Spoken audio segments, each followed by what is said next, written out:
outside Nancy Guthrie's house here. Some updates this morning. This is something that we reported over the weekend, but now NBC News is also reporting. They say they have 3 law enforcement sources who are emphasizing that the case has not gone cold. The desert is often described as quiet, still, and unchanged, a place where very little moves and even less seems to happen, where the heat settles across the land and everything appears to slow down under it, almost like a lid holding everything in place. People talk about the desert as peaceful, as empty, as somewhere so open that nothing can truly be hidden because there is nowhere to hide. But in situations like this, that assumption can be misleading because sometimes that same openness is exactly what someone relies on. Right now, something in this case is shifting, and it is not happening slowly in the way many long investigations evolve over time, where details emerge gradually and patterns take years to form. This is a faster change, the kind that happens when attention returns to an area that had already been seen but not fully understood, and something is noticed that was never meant to be noticed. Journalist Brian Entin has been following this case closely, and what is now being reported is not simply background or repetition of earlier facts. It is newly uncovered information, and what has been identified in the desert is causing investigators to reconsider how they look at everything connected to this case. That is something we have seen repeatedly here, where each time the situation begins to feel clearer, a new detail changes the direction again. So rather than starting at the beginning or walking through the timeline step by step, it makes more sense to begin with what has just been found, because that is where the investigation stands right now. In a stretch of desert terrain that most people would likely drive past without noticing anything unusual, investigators have identified something that does not appear to belong there. The ground shows signs of disturbance, but not the kind that comes from wind-shifting sand, not the kind left by animals moving through the area, and not the slow natural settling that happens over time. This disturbance appears different, more controlled, more deliberate. There are materials present that are not expected in that location, and there are indications that something took place there. Not something that happened just recently, but not something so old that it has fully faded either. There are signs that the area was used at some point when no one would normally have a reason to be there. At this stage, investigators have not shared every detail publicly, and that is important to understand because holding back information is often necessary to protect the investigation, whether that means preventing interference, avoiding misleading tips, or ensuring that certain facts are only known to those directly involved. However, what has been confirmed is that this discovery is not minor. It is not the type of detail that can be set aside or treated as incidental. It is something that requires closer attention and raises more difficult questions. What stands out most is that this does not appear to represent the beginning of an event. Instead, it looks like something that happened after a process had already started. That is the part that investigators are now focusing on. Whatever took place in that desert, whatever left those marks and materials behind, it does not look like the first step. It looks like something in the middle of a sequence that had already begun earlier. That suggests that decisions about this location may have been made well before the incident itself, and that whatever followed may have been part of something planned in advance rather than something that developed suddenly. To understand why this new finding matters, the story has to return to the moment when everything first changed, because that moment has never fully made sense. It happened in the early morning hours, and that detail is important. Not during the day when people are active, not in the evening when there is still movement and visibility, but in those quiet hours before sunrise when most homes are dark, streets are empty, and only a small number of people are moving with purpose. That kind of timing is rarely accidental. Someone had a reason to be active at that hour. What followed happened quickly, without any gradual warning. There was no clear buildup, no visible sign that something was about to go wrong. One moment, everything appeared normal, and then suddenly there was an absence where activity should have been. Systems that were expected to be operating were no longer functioning. Communication that should have continued stopped entirely. It happened fast, and it happened across multiple points at once. That combination, both fast and complete, is what originally drew attention from investigators. Because in most situations, when something fails on its own, it does not fail entirely. One system may stop working, but others continue. A door mechanism might malfunction, but lighting remains active. A device may shut down, but other systems continue to record. Partial failure is common. Complete failure across several systems at the same time within a short window and without warning is not common. That kind of shutdown does not usually happen by chance. At the time, investigators initially treated that moment as a system failure. That was the early interpretation. Something had gone wrong, something had broken down, and the result was a gap in the record, a period where nothing was captured, nothing tracked, and nothing logged. It appeared to be an unfortunate coincidence, the kind that complicates investigations but does not necessarily indicate intent. But now, with the discovery in the desert being considered alongside what happened during those early morning hours, that interpretation is changing. The silence is no longer being viewed as a failure. It is being reconsidered as something that may have been created. When you place those two elements together, the physical evidence found in the desert and the absence of recorded activity during that critical time, a different picture begins to form. It suggests that someone may have examined the systems that were in place, understood how they worked, and more importantly, understood where they did not work.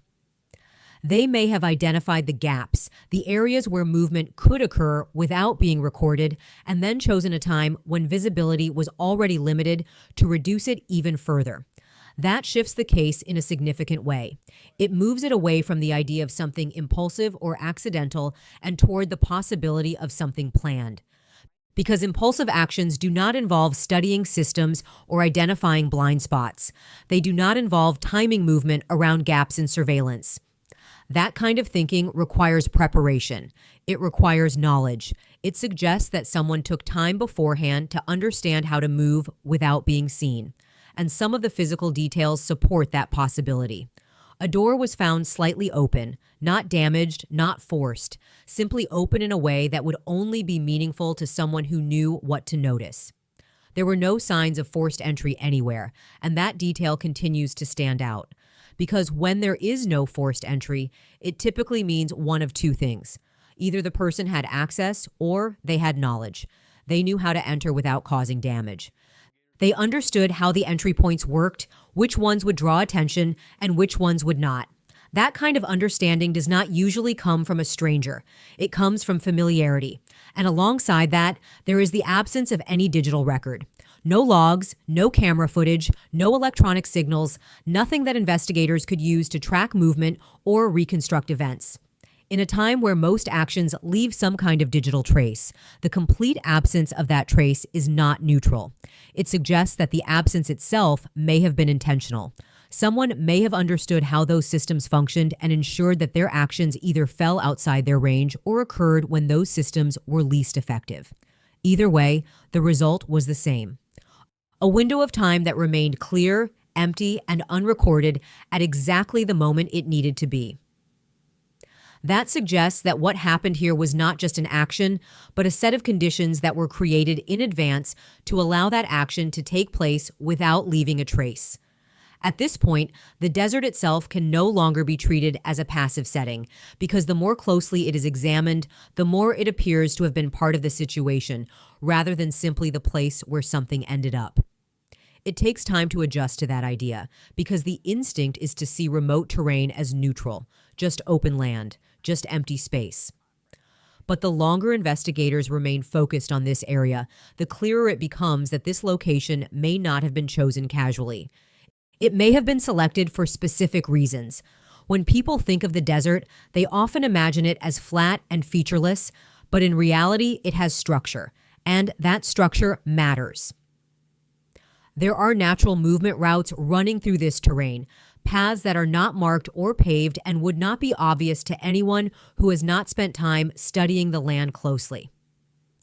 These are the kinds of routes that animals follow, that experienced hunters recognize, and that someone with local knowledge or deliberate preparation would be able to identify.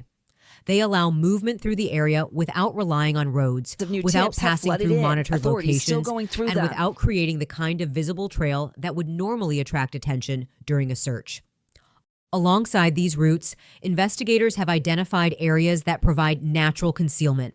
These are not obvious hiding places, but subtle features of the land, including shallow depressions, clusters of dense vegetation, and ridgelines that block visibility from certain angles.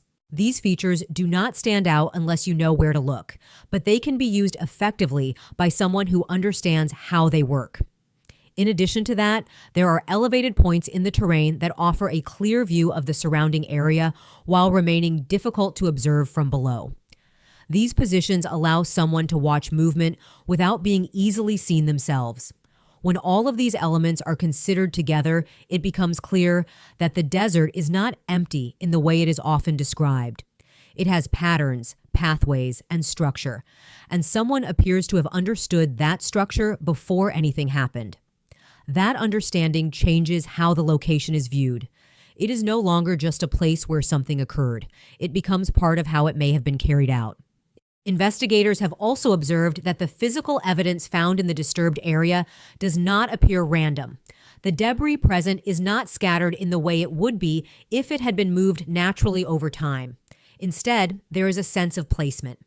The materials appear positioned in relation to each other, in relation to the surrounding terrain, and in relation to the movement routes that have now been identified.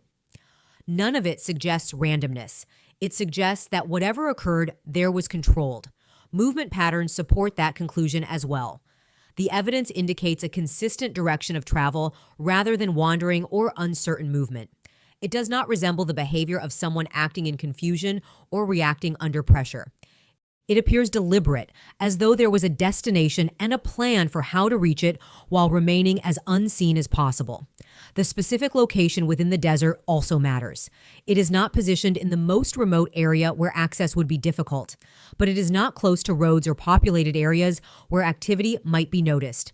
Instead, it sits between those two extremes, accessible enough to reach without drawing attention and isolated enough to allow activity without being observed.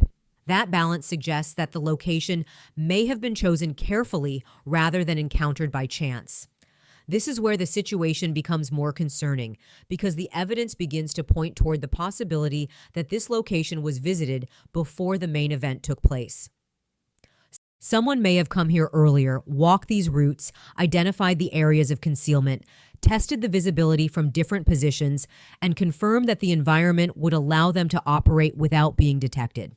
That kind of prior visit is not a minor detail. It extends the timeline of the case further back than the disappearance itself and suggests that preparation may have begun well in advance. It indicates that the person involved was not reacting to circumstances as they unfolded, but was instead anticipating them and preparing for them ahead of time. If that location was visited in advance, then it suggests a level of preparation that goes well beyond a spontaneous or unplanned situation and points instead towards something that was built over time with intention.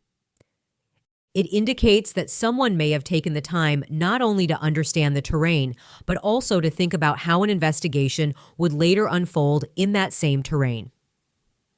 The way the physical evidence appears to have been handled, or in many cases, the way so little evidence was left behind, suggests an awareness of what search teams typically look for and how they operate. That is not general knowledge.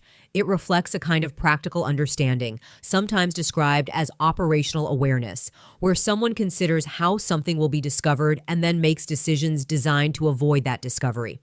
At the same time, as the case has progressed and more information has entered the public space, another layer has developed alongside the physical findings. There has been a steady flow of tips, reported sightings, and conflicting accounts. Some of this is expected in any widely followed case. People come forward with information they believe is relevant, and not all of it turns out to be accurate. That is a normal part of the process. What becomes more difficult to ignore, however, is the pattern within that information. Some reports have appeared at moments when they would draw attention away from certain areas, while others have contained just enough detail to seem credible, but not enough to be verified. There have also been instances where resources were directed toward locations that ultimately produced no results, pulling focus away from areas where more meaningful evidence may have been present. It is important to state clearly that investigators cannot confirm that all misleading information was introduced deliberately. That remains unproven. However, the overall effect of these reports has been significant. Time and attention have been divided and, in some cases, redirected, which creates additional challenges in an already complex investigation. This means that investigators must evaluate not only physical evidence, but also the information that continues to come in from outside sources. Taken together, these elements are beginning to form a clearer picture, not of a specific individual yet, but of a pattern of behavior. The person connected to this case appears to demonstrate an understanding of technology, including how systems record activity, where their limitations exist, and how to move in a way that avoids leaving a digital trace. The absence of recorded data during the critical time period suggests that someone knew how to operate outside those systems or reduce their effectiveness. There are also indications of familiarity with terrain, not just this specific location, but the broader logic of how land can be used, how distance can provide protection, and how natural features can be used for concealment and movement. This type of knowledge is not common and typically comes from experience or deliberate preparation. In addition, there are clear signs of planning. The timing, the controlled conditions, the limited evidence, and the structured movement patterns all suggest a methodical approach rather than an impulsive one. It indicates someone who does not act until the conditions are right, someone who prepares the environment before taking action. As investigators continue to examine the physical findings from the desert, the absence of digital records from the early morning hours, and the behavioral patterns that have emerged, the focus of the case is becoming more precise. The question is no longer simply what happened. That much is already understood. The question is becoming more specific. Who would have the knowledge, patience, and awareness required to carry out something in this way? There are still no final answers. There is no confirmed identity and no conclusion at this stage. However, something important has changed. The case is no longer undefined. It is beginning to take shape with clearer patterns and more consistent direction. The desert, which was once assumed to be empty and silent, has begun to reveal details that were not previously visible. And as those details are examined more closely, they are pointing toward the possibility that someone who believed they could remain unnoticed is now starting to come into view.